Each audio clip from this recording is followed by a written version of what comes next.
NATO is provoking Russia by building up a military presence around Crimea, while a judge at The Hague, who drinks the new COVID-19 flavor of Coca-Cola, officially opens a case against Ukrainian war crimes and teaches the world to sing.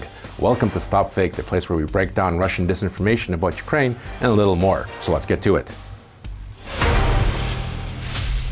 The International Criminal Court at The Hague completed a preliminary study of events in Ukraine related to occupied Crimea and eastern Donbas.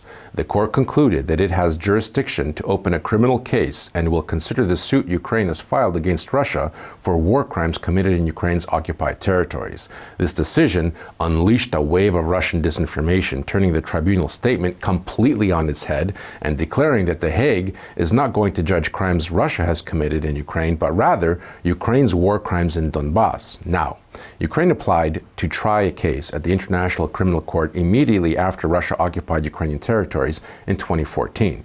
The first application concerned crimes committed on Ukrainian territory during the period from November 21, 2013 through February 22, 2014. In September of 2015, Ukraine filed a second application requesting an investigation into crimes committed in the occupied territories from February 20th, 2014, with no specified end date. Since then, Ukraine has carefully recorded all Russian crimes committed in Crimea and the Donbas and relayed them to the ICC. On December the 11th, 2020, the International Criminal Court's Office of the Prosecutor announced that, based on its findings, there is a, quote, reasonable basis to believe that a broad range of conduct constituting war crimes and crimes against humanity were committed in occupied Crimea and Donbas. These findings include three broad clusters of victimization: crimes committed in the context of the conduct of hostilities, crimes committed during detentions, and crimes committed in Crimea, wrote ICC prosecutor Fatah Bensouda in an official ICC statement. Then, on December the 15th, the International Criminal Court Prosecutor's Office published a report on the court's 2020 preliminary examination activities. The section devoted to Ukraine concludes that there is reasonable basis to believe that war crimes had been committed in Crimea and eastern Ukraine, paragraph 277. The report also lists all the grave crimes recorded in the Donbas. In addition to willful killings and torture, the report also mentions such war crimes as ill treatment, deportation, deliberate attacks on civilians and civilian objects, and sexual violence. The report also notes that the ICC Prosecutor's Office looks forward to further constructive interaction with the Ukrainian government, while noting the lack of cooperation from the Kremlin. In the last wave of anti-NATO disinformation, Russian media are claiming that the alliance is increasing its military presence in the Black Sea region without any justification. These accusations were brought on by the NATO 2030 report, which examines the security situation in the Black Sea region and in particular mentions the Russian occupation of Ukraine's Crimean Peninsula. Russian media allege that NATO is engaging in demagoguery, destabilization, and provocations in the Black and Caspian Sea regions. But unlike Russia's accusations, NATO's allegations against Russia are not unfounded. The NATO report, entitled NATO 2030, United for a New Era, once again recounts Russia's endless attempts to destabilize international security, such as its ongoing military buildup and assertive activity in the Baltic and Black Sea regions, in the Eastern Mediterranean, Baltic, and in the High North, and also speaks to Russia's aggression against Georgia and Ukraine and Russia's use of chemical weapons on the territory of the alliance. The Kremlin is constantly denying its aggression against Ukraine, disregarding the overwhelming array of documents confirming Russia's interference in Ukraine's internal affairs.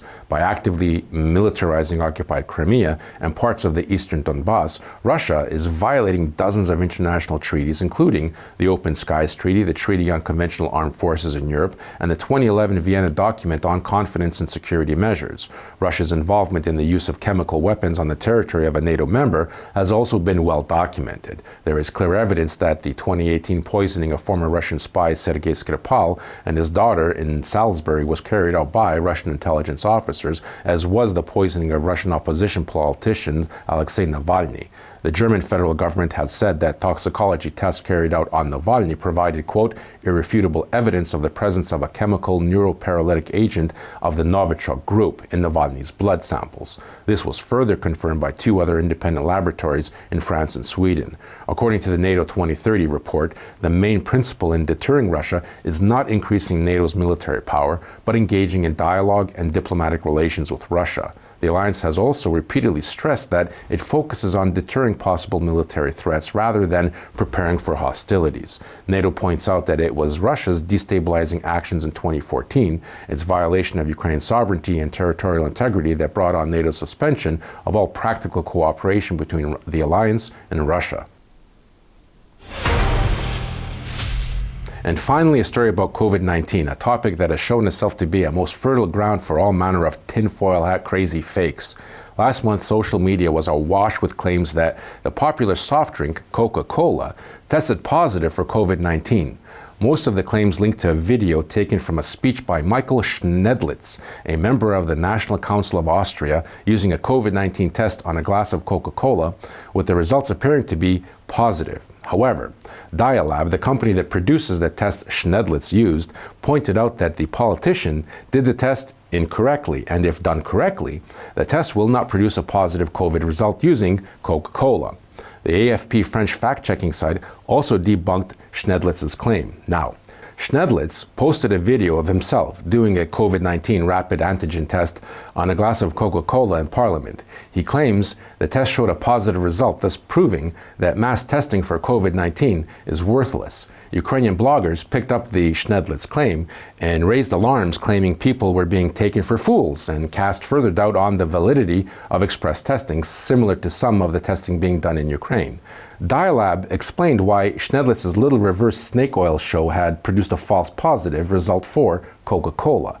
The sample was not swirled with the buffer, which is necessary to keep the pH value constant in order to conduct the test correctly. Without swirling the sample with the buffer solution, the antibody proteins of the test are destroyed and show a false positive result.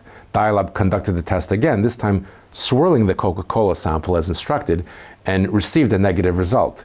The company reminded everyone how important it is that such tests be conducted by trained personnel so as not to lead to erroneous conclusions.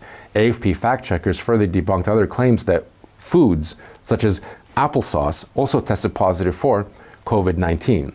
Since early December, videos have been circulating online showing a test being carried out on applesauce and coming up positive, the conclusion being that tests are not reliable and subsequently the number of COVID cases is highly exaggerated.